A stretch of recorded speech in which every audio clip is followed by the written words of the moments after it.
Olá, estudante. Aqui é Isabel e hoje temos mais uma aula de leitura e conexões com a realidade.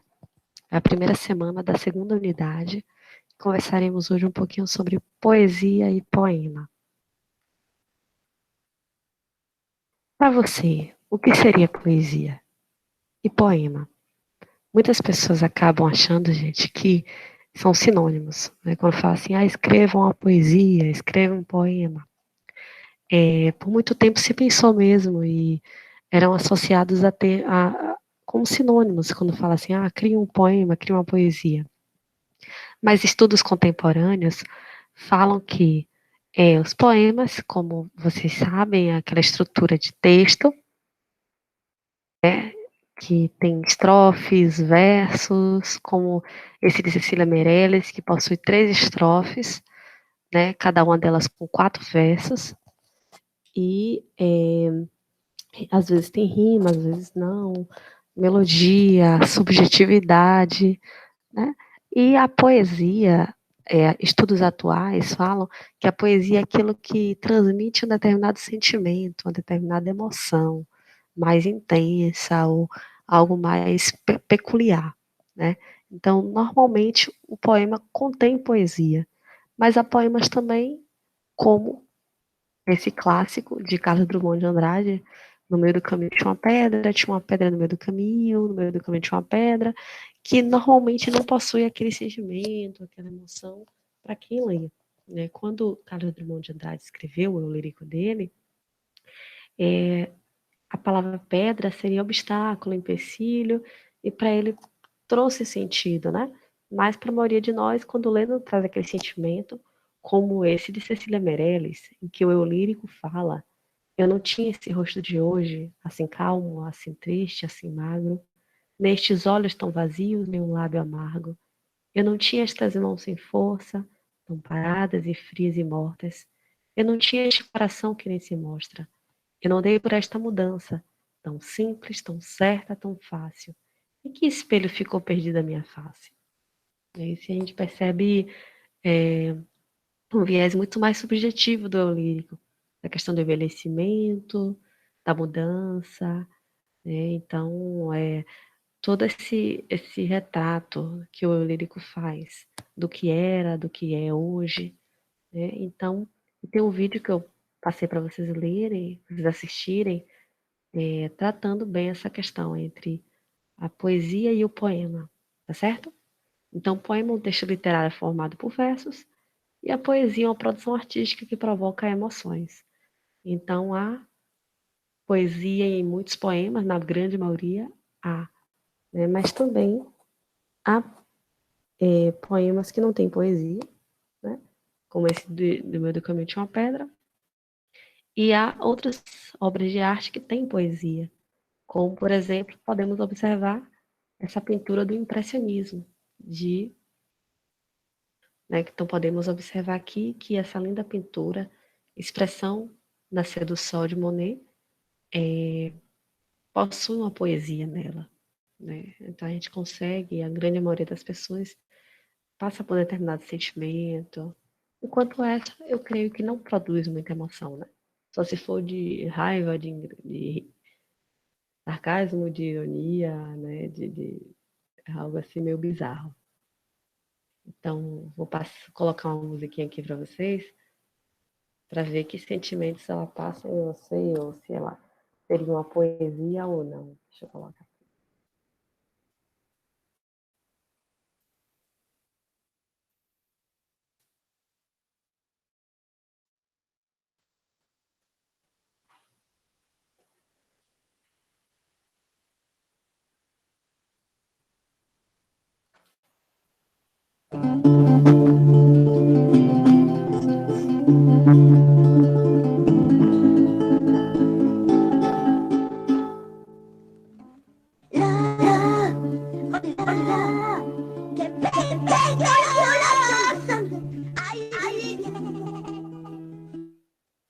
Então, a gente consegue perceber que quando a pessoa criou, né, essa paródia, Na verdade, tem um teor bem satírico, né? Bem brincadeira, realmente de piada mesmo, né? Então, o nível de poesia dela é zero, praticamente.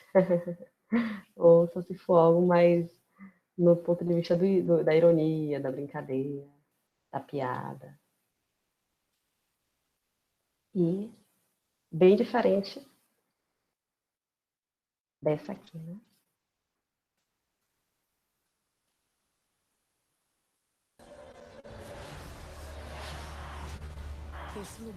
Esse lugar.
Chega a gente, né? Viaja no bom sentido. E um fragmento do livro que vocês vão ler, né? O pessoal do primeiro AM, de Antoine de Saint-Exupéry. Disse a flor para o pequeno príncipe: é preciso que eu suporte 2 ou 3 larvas se quiser conhecer as borboletas. Então, esse livro é altamente poético, né? Escrito em prosa, um romance, né? Mas ao mesmo tempo tem muita poesia dentro dele.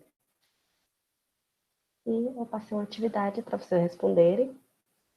Primeiro, quais as principais diferenças e semelhanças entre poema e poesia?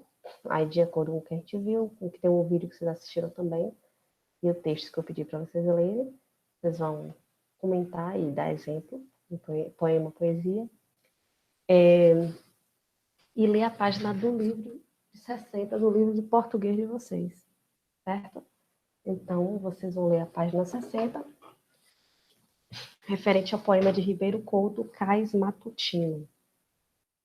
Então, nesse poema Cais Matutino, mercado do peixe, mercado da aurora, cantigas, apelos, pregões e risadas, a proa dos barcos que chegam de fora, cordames e redes dormindo no fundo, a polpa estendidas, as velas molhadas. Foi noite de chuva nos mares do mundo. Pureza do lago, pureza da aurora. Avisco de sangue no solo da feira. Se eu tivesse um barco, partiria agora. O longe que aspira no vento salgado tem gosto de um corpo que cintila e cheira. Para mim, sozinho, no mar, ignorado.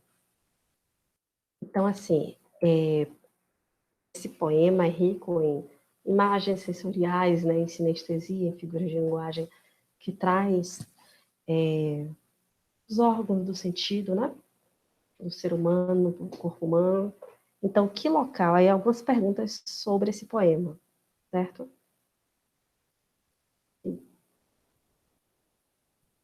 Na verdade, é a página 59, né? Corrigindo aqui, não é página 60, é a página 59 do livro, Cais Matutino. Vou corrigir aqui. Que local é descrito? Ele já inicia, né? Já começa falando que local é, onde está. E que palavras são responsáveis pelas sugestões visuais? Então, ou seja, por você ver, para você visualizar. O que é que você consegue visualizar olhando para esse poema e verificar essa questão, né, do que ele destacou? E que palavras são responsáveis pelas sugestões sonoras, pelos sons? Então, observe bem. Na letra B, visual, observe bem o terceira estrofe. né? Observe bem a terceira estrofe. Na letra C sonora, observe bem a primeira estrofe, né? Então, principalmente a primeira estrofe. Na letra D, quais são pelas sugestões táteis? Então, dê uma olhadinha somente na segunda estrofe e pelas gustativas na última estrofe, né? Então, dê uma olhada e tentem criar a cena desse poema, né? Mercado do Peixe, Mercado da Aurora. Então, tentem criar essa cena e destacar cada estrofe que eu falei para vocês conseguirem responder bem essas questões, tá bom? Até logo, boa atividade para vocês. Deus abençoe cada um.